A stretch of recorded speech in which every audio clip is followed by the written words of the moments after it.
And hopefully we should be recording now. So thanks for watching this video, everyone. This video is really going to help you to complete your practical video for your fitness level 2 assessment. Now, I'm filming this after assessing around about 10 videos that have come in. So well done to everybody that sent their video. You should all have now received your feedback. And so really well done. Some really good stuff has come back. There's a few little points that I just wanted to record a video on to help everyone else that hasn't yet submitted them. There's a few areas which seem to be quite common that are either missed or could do with a little bit of an improvement. So I thought I'd complete this video for you. So first of all, things to remember. So you hopefully received my email not too long ago about the update to the amount of exercises. So it's actually a total of 8 exercises. There needs to be 4 free weights and 4 fixed resistance machines. So ensure that you've got that in your program. Remember to explain the RPE scale and use it throughout to monitor the intensity of your client. Now, there's a few people that I think pretty much everybody used the RPE scale, but there's a few people that didn't explain it at the start. And some of these things that are missed could be due to your recording is your 4th session. So you've already done this session 3 times, and then when you come to record it, you obviously already know your client quite well.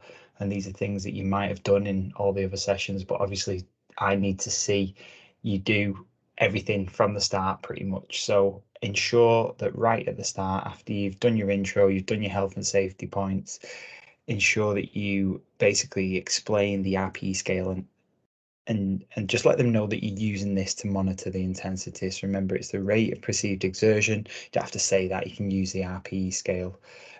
Just let them know that it's a scale of 1 to 10, 1 being not working hard at all, just get out of bed, and 10 the opposite end of the scale. You're working flat out as hard as you possibly can.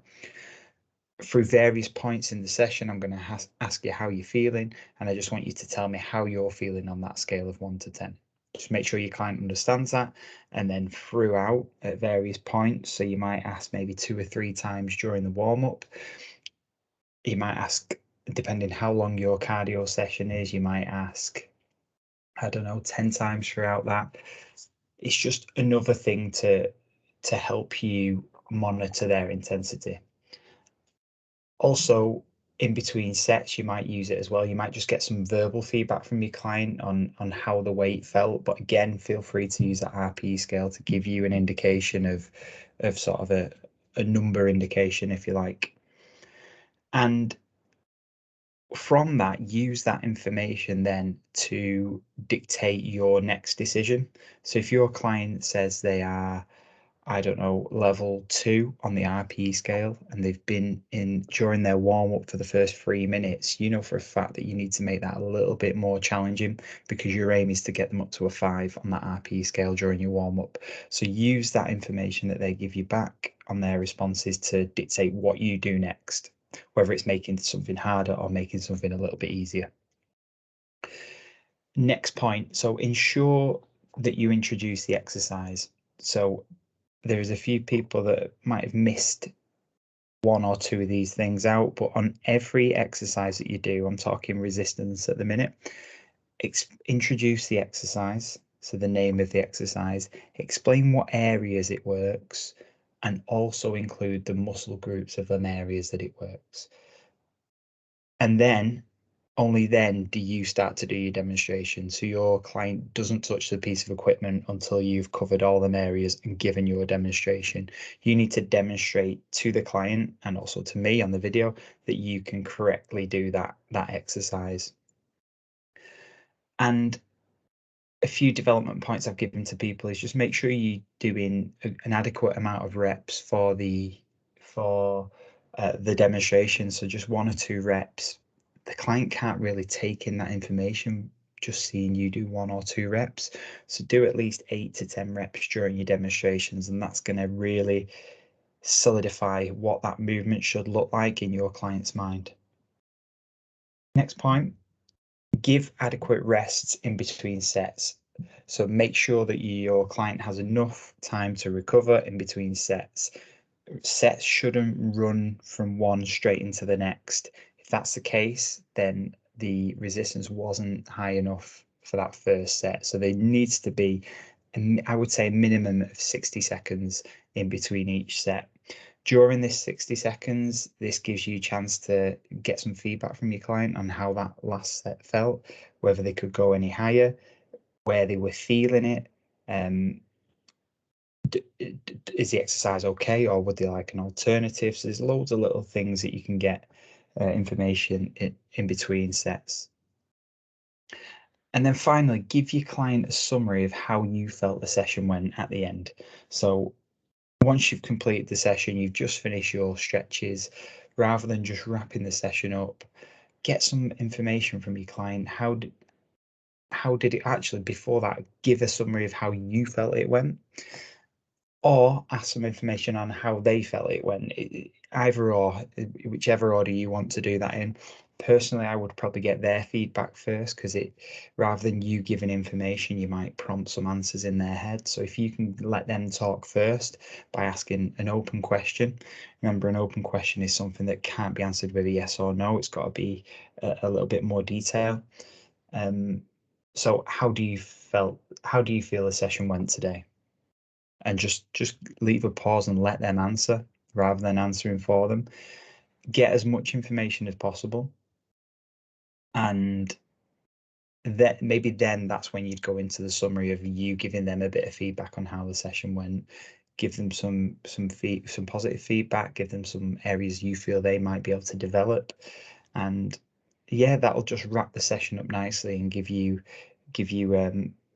sort of a little bit of guidance on your next steps and how the session went.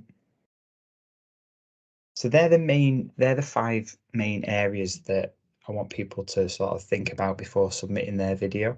Just ensure that you're sort of doing all them things, and that's going to give you the best chance of passing first time with your assessment.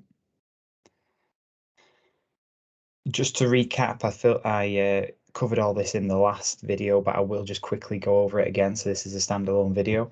It should be all filmed in one take where possible. I know things are going to happen if storage runs out or batteries run out. So if it does, don't worry, just get it set back up and started from where you was. And like one of the learners did, just make a little note on the video, just explain on the video what happened, and that's good enough for me. It must be a minimum of 45 minutes. It must be filmed from various angles throughout. So just ask the camera, whoever's using the camera for you, just tell them to move around. If you are doing it like off a tripod, and obviously the camera's not going to be moving, just show different angles yourself. So if you're doing a squat, get your client to maybe turn to the side, or you turn to the side, and just move your own position. If something you see is being used, use this as an opportunity to do an alternative exercise. It shows that you can think on your feet and give an alternative to your client, and that's a massive plus. And it's really something you should be able to do as a fitness instructor. And then if you miss something, and refer. So if your assessment is referred, then it's only the areas that you've missed that will need resubmitting. If there's some massive glaring weaknesses in there, we might ask you to resubmit the full video. However, if it's just the odd bit, we'll probably get you to film them areas. And just going back over what you must include, so there needs to be a minimum of 3 cardio machines, 1 for a warm-up, 1 for a main CV, 1 for a cool down, minimum of 3 body weights, think of squats, press-ups, crunches, lunges, back extensions, and a minimum of 4 of each, so 8 in total. There needs to be 4 fixed resistance machines and 4 free weights, including the bench press and the deadlift, because we need to see that you can safely lift the bar, i.e. a deadlift, and we need to see that you can safely pass the bar across. And within this link and this recording, I will also attach a really good video that shows that passing of the bar, as a really good example to follow. And then finally, here's a little example again, which I've updated from the last video to include the total of the 8 exercises. So we've got the 5-minute warm-up on a bike, getting the client to an RPE scale of 5.